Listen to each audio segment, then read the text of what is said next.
ये खेसारी भैया इ तो 11,000 वोल्ट के झटका मारा तारा हो। ये से तनी कमे में आवा न तो पूरा यूपी बिहार हिल जाए। तो का हाल बा भाई लोग, ठीक बानू?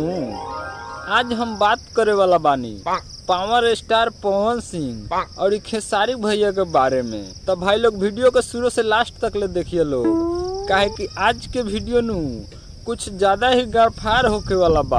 तो भाई लोग वीडियो स्टार्ट करे से पहले नु एगो छोटा मोटा बात बतावे के चाहतानी कि ये वीडियो के सिर्फ एक ही मकसद हवे कि आप लोग के इंटरटेन कइल, नहीं तो केहू के दिल पे ठेस पहुँचावल। हंसिए लोग और हंस के भूल जाइए लोग। ताहे भैया ताहे लरुआइल बारा? अरे हम बतावतानी कि पवन भैया काहे लरुआइल बारे। हई लॉकडाउन में नु पवन भैया के अपना मालवा के याद आवता। ओकरा से मिलला बड़ी दिन हो गइल बा।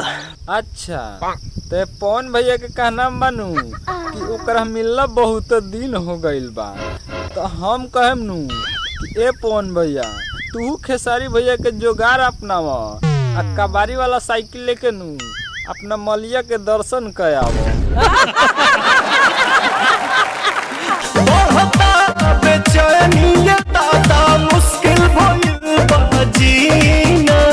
तहे पवन भैया के कहना बानू कि बढ़त बेचैनी दादा मुश्किल भइल बा जीना। तो ए पवन भैया हम कहम नु कि जब बेचैनी बढ़ता नु तो बर्दाश्त के गोली खा यार।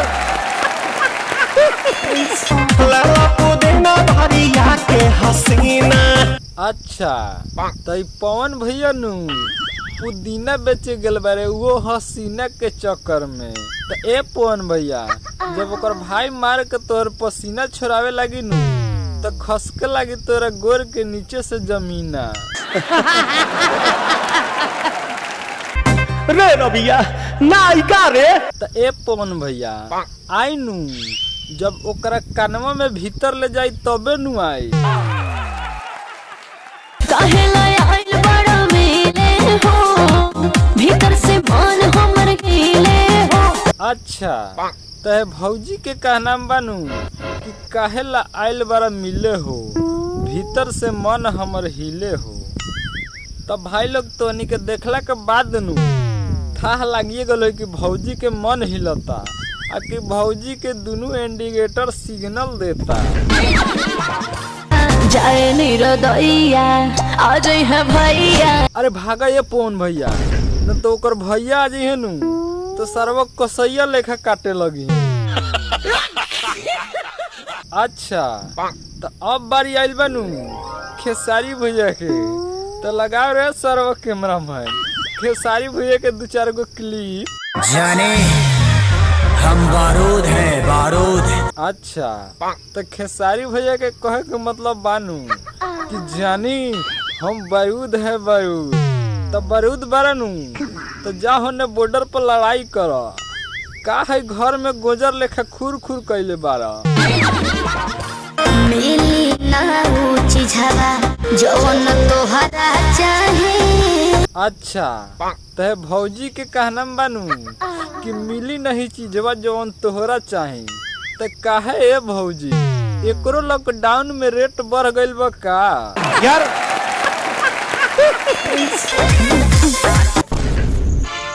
ये खेसारी भैया इ तो 11,000 वोल्ट के झटका मारा तारा हो।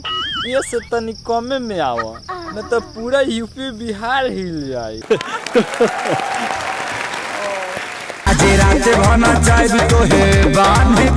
ए खेसारी भैया तू हमनी के का समझ ले बारा बकलंड? तू केंगे एकरा के रात भर न चाहिए बांध के तनी देखावा तो हमके। गजब बेइज्जती है। अब देखो अपन रहवा हो, हमर जाता रे होके बिरहवा हो। तो भौजी के कहना बानू कि तनी देखा अपन रहवा हो हम जा तनी होके बियाहवा हो। तो ए भौजी अब खेसारी भैया पहिलका नइखे रह गए कि चल जाई तोरा ससुरारी में कबारी वाला साइकिल लेके। तनी खेसारियो भैया के सुन लो।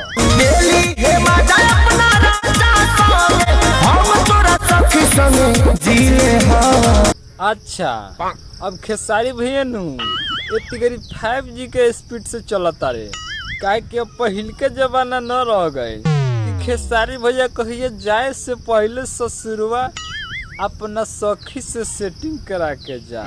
अब खेसारी भैया नु तोरा सेटिंग करावे से पहले ही एक बार डेटिंग पर चल गइल बाड़े। तोरा कोइला के काम में सुनु सना तू पियर मंगा के दीने। क्या बात है, का गणफार फैसला कैले बड़ा खेसारी भैया। ये तोहरा बात से नु हम पूरा सहमत बानी कि तू एकरा गेला के बाद नु तू बियर पियब यार। सुनो सुनो ना बात ये यारवा, अब छूटा त मोर नहीं हरवा। अच्छा त ए भौजी, जब तोहर नहीं हरवा छूटत नु ते खेसारी भैया के कबारी वाला साइकिल लेकर नहीं हरवा में राती खिनी बुला ली है माफी मांगे खातिर।